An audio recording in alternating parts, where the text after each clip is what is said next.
2025 has become the year Ukraine deliberately turned its long-range strike campaign toward the heart of Russia's oil infrastructure, and the logic is straightforward.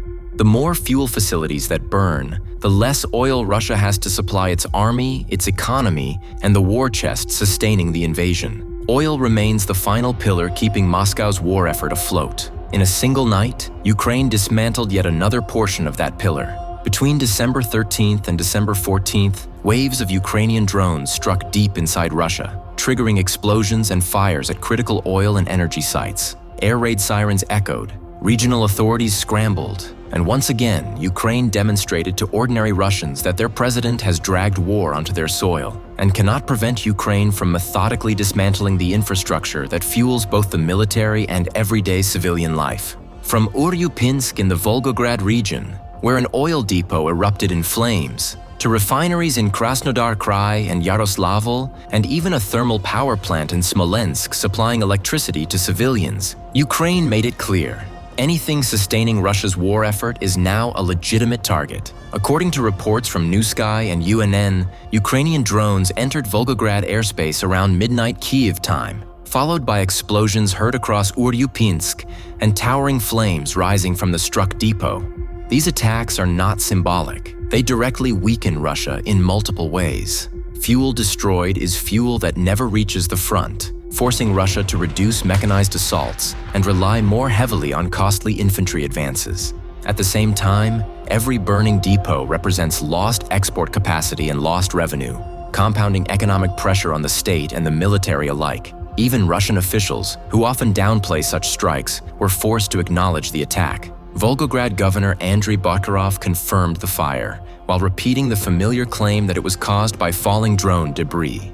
The explanation strains credibility. The depot housed 18 fuel tanks used to receive and store refined oil, and the precision of the strike speaks for itself. This was not debris. It was a direct hit, and another reminder that Ukraine's campaign against Russia's energy lifelines is growing more systematic, more confident, and increasingly difficult for the Kremlin to conceal.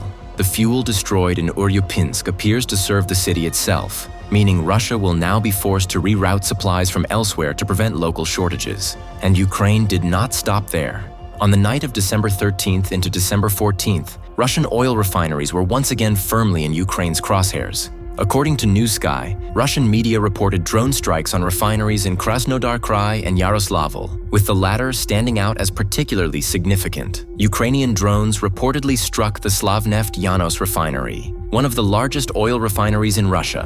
Local residents described explosions at both sites, while officials resorted to familiar language about localized fires and downed drones, carefully avoiding acknowledgement of the damage inflicted on critical infrastructure.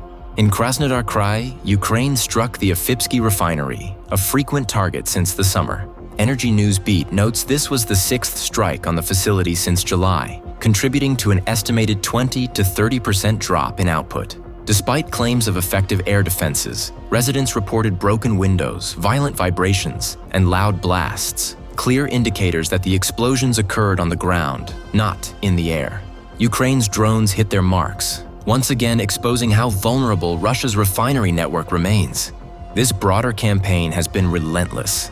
As the Kyiv Independent reported on November 1st, Ukraine carried out roughly 160 strikes against Russian oil refining and extraction sites between January and October, according to Security Chief Vasyl Malyuk.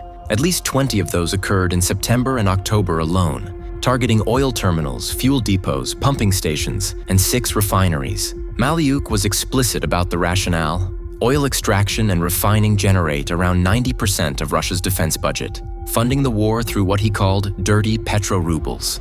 The pace only accelerated in November when Ukraine carried out at least 14 refinery strikes, a new monthly record, nearly one every 2 days, according to the Moscow Times. The Afipsky plant was hit again during that period, despite its massive annual capacity of 9.1 million tons. The cumulative impact is now measurable. Russia's average daily refining volume has reportedly fallen to around 5 million barrels per day, down from the usual 5.3 to 5.5 million in late autumn.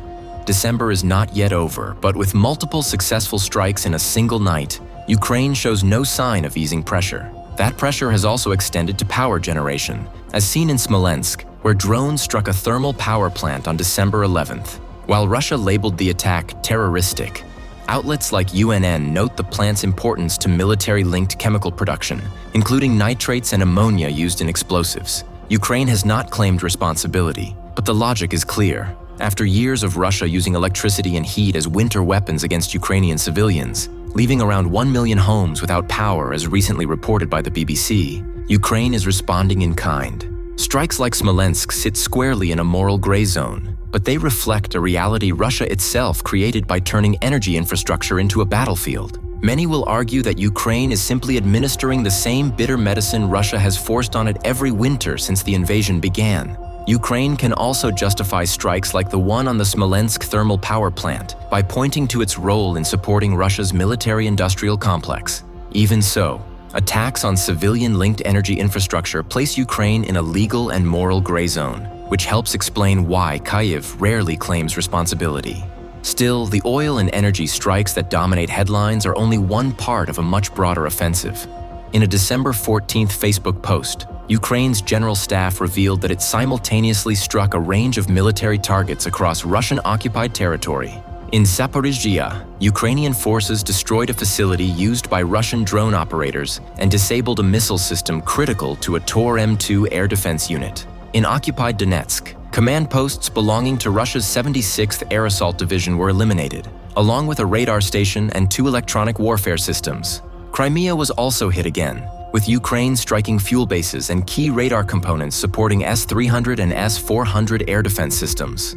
Even as Russia claimed to have downed dozens of drones over Crimea, evidence suggests that another oil depot near Simferopol was struck, while drones also hit the Akron chemical plant in Veliki Novgorod. Far from being worn down by Russia's winter campaign, Ukraine is responding with large-scale, coordinated strikes that further erode Russia's military strength. Russia's response has been denial and contradiction, with officials claiming drone debris and interceptions even as fires burned across multiple regions. Pro-Kremlin media labeled the strikes terrorism, while sidestepping why key energy sites remain vulnerable after 2 years of war. The damage is mounting. Ukraine has targeted over half of Russia's refineries, sharply escalating strikes in 2025 and knocking out a significant share of refining capacity, hurting revenues that fund roughly a third of Russia's budget. Strategically, the strikes undermine Moscow's victory narrative and force a lose-lose choice: weaken frontline air defenses or accept continued damage at home. With gas infrastructure now also targeted, Russia's rear is no longer secure and the Kremlin has no clear answer. If you enjoyed this video, remember to subscribe for more coverage of Ukraine's many drone strikes inside Russia.